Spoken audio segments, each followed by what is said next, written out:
ঠাকুর, মা এবং স্বামীজির চরণে প্রণাম নিবেদন করে আজ পাঠ শুরু করলাম। আজকের আলোচ্য বিষয় ভক্তজননী শ্রী শ্রী মা পর্ব ৩। পাপতাপের বোঝা লইয়া শত শত ভক্ত আসিতেন। তাহাদের অনেকের স্পর্শে মায়ের চরণে অসহ্য জ্বালা হইত, কিন্তু তিনি নীরবে সহ্য করিতেন। দর্শনার্থীদের প্রণামের পরে একদিন বৈকালে রাসবিহারী মহারাজ দেখিলেন শ্রীমা বারান্দায় আসিয়া হাঁটু অবধি কেবল ধুইতেছেন। জিজ্ঞাসা করায় বলিলেন, আর কাউকে পায়ে মাথা দিয়ে প্রণাম করতে দিও না, যত পাপ এসে ঢোকে আর পা জ্বলে যায়। পা ধুয়ে ফেলতে হয়, এই জন্যেই তো ব্যাধি। দূর থেকে প্রণাম করতে বলবে। বলিয়াই আবার বলিতেছেন, এসব কথা শরৎকে বলো না, তাহলে প্রণাম করা বন্ধ করে দেবে। অসতের স্পর্শে দুঃখ হয়, ইহা তাহার জানাই ছিল, কিন্তু জানা থাকিলেও মা হইয়া তিনি সন্তানকে ফিরাইবেন কি রূপে? তাহা ছাড়া তিনি কাহারও দোষ দেখিতেই পারিতেন না। এক সন্ধ্যায় তিনি ব্রহ্মচারী বরদাকে বলিয়াছিলেন, জনৈকেরা আজ সকালে আমাকে প্রণাম করতে এসে অন্য একজনের সম্বন্ধে নানান কটাক্ষ করে বললে, সে ঋষিকেশে নাকি সাধুদের সঙ্গে ঝগড়া করে তাদের বিপদে ফেলবার চেষ্টা করছে। আরও নিন্দার কথা তার নামে বলে আবার বলছে, আপনাদের এত সঙ্গ ও সেবা করে তার এই সব কুমতি হচ্ছে কেন? আমি আর কারো দোষ দেখতে শুনতে পারি নে বাবা। প্রারব্ধ কর্ম যার যা আছে, যেখানে ফাল্টি যেত সেখানে ছুঁচটি তো যাবে। আমার কাছে তার দোষের কথা বললে, তখন এরা সব কোথায় ছিল? সে আমার কত সেবা করেছে। আমি তখন ভাইদের ঘরে ধান সিদ্ধ করি, সংসারের সব কাজ করি, বউরা সব ছোট। সে শীত বর্ষা গ্রাহ্য না করে সকাল থেকে গায়ে কালি মেখে আমার সঙ্গে বড় বড় ধানের হাঁড়ি নামাতো। এখন তো অনেকে ভক্ত হয়ে আসে, তখন আমার কে ছিল? আমরা কি সেগুলো সব ভুলে যাব? তা দেখো, লোকেরই বা দোষ কি? আমারও আগে লোকের কত দোষ চোখে ঠেকত। তারপর ঠাকুরের কাছে কেঁদে কেঁদে, ঠাকুর আর দোষ দেখতে পারি নে বলে কত প্রার্থনা করে তবে দোষ দেখাটা গেছে। বৃন্দাবনে যখন থাকতুম, বাঁকে বিহারীকে দর্শন করে বলতুম, তোমার রূপটি বাঁকা, মনটি সোজা, আমার মনের বাঁকটি সোজা করে দাও। দেখো, মানুষের হাজার উপকার করে একটু দোষ করো, অমনি তার মুখটি বেঁকে যাবে। লোকে কেবল দোষই দেখে, গুণটি কজন দেখে? গুণটি দেখা চাই। নিকটবর্তী গ্রামের এক সম্ভ্রান্ত ও বর্ধিষ্ণু বংশের উচ্চশিক্ষিত যুবক শ্রী মায়ের কৃপাপ্রাপ্ত হন।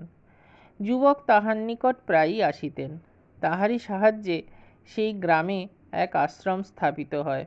কিন্তু দুর্ভাগ্যবশত তিনি নিকট সম্পর্কীয়া এক বাল বিধবার মোহে পতিত হন। কথা কানে হাঁটে। ক্রমে জয়রামবাটিতেও এই কলঙ্ক রটিল এবং ক্ষুব্ধ ভক্তগণ শ্রীমাকে অনুরোধ করিলেন যাহাতে ওই যুবককে অতঃপর জয়রামবাটিতে আসিতে নিষেধ করা হয়। মা তাহাদের কথা শুনিয়া অতীব দুঃখ প্রকাশ করিলেন সত্য, কিন্তু বলিলেন, মা হয়ে তাকে আসতে নিষেধ করব কি করে? অমন কথা আমার মুখ দিয়ে বেরোবে না। যুবক পূর্বেরই ন্যায় যাতায়াত করিতে লাগিলেন। এমনকি একদিন সেই মেয়েটিকেও লইয়া আসিলেন। শ্রীমা তাহার ছেলেকে বিপদগামী করার জন্যে মেয়েটিকে ভৎসনা করিলেও এবং ভবিষ্যতে সাবধান হইতে বলিলেও আপন কন্যার ন্যায় আদর যত্নই করিলেন। ইহার অনেক পূর্বের কথা। শ্রীমা তখন 10/2 নম্বর বোসপাড়া লেনের বাড়িতে থাকেন। চুরি করার অপরাধে মঠের এক উড়িয়া চাকরকে স্বামীজি তাড়াইয়া দিয়াছেন। সে গরিব, তাহারই আয়ে সংসার চলে।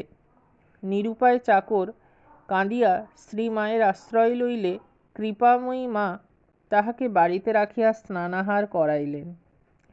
সেই দিনই বিকেলে স্বামী প্রেমানন্দজি শ্রীমাকে প্রণাম করিতে আসিলে মা বলিলেন, দেখো বাবুরাম, এ লোকটি বড় গরিব, অভাবে তাড়নায় ওরকম করেছে, তাই বলে নরেনকে গালমন্দ করে তাড়িয়ে দিলে? সংসারের বড় জ্বালা। তোমরা সন্ন্যাসী, তোমরা তো আর তার কিছু বোঝো না। একে ফিরিয়ে নিয়ে যাও।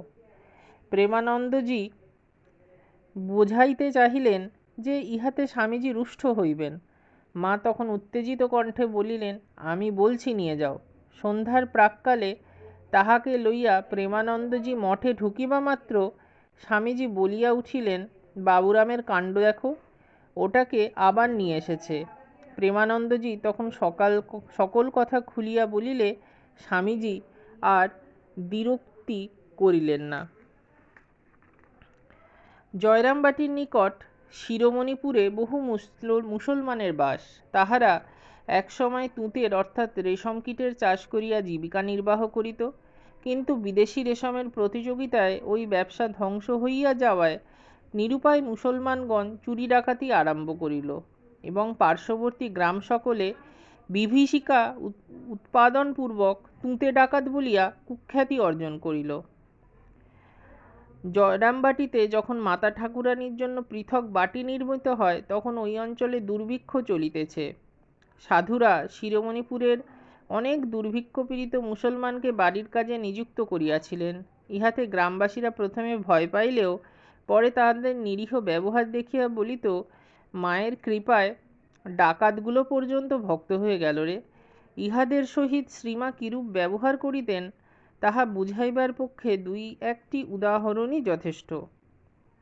একদিন একজন তুতে মুসলমান কয়েকটি কলা আনিয়া বলিল, মা, ঠাকুরের জন্য এইগুলি এনেছি, নেবেন কি?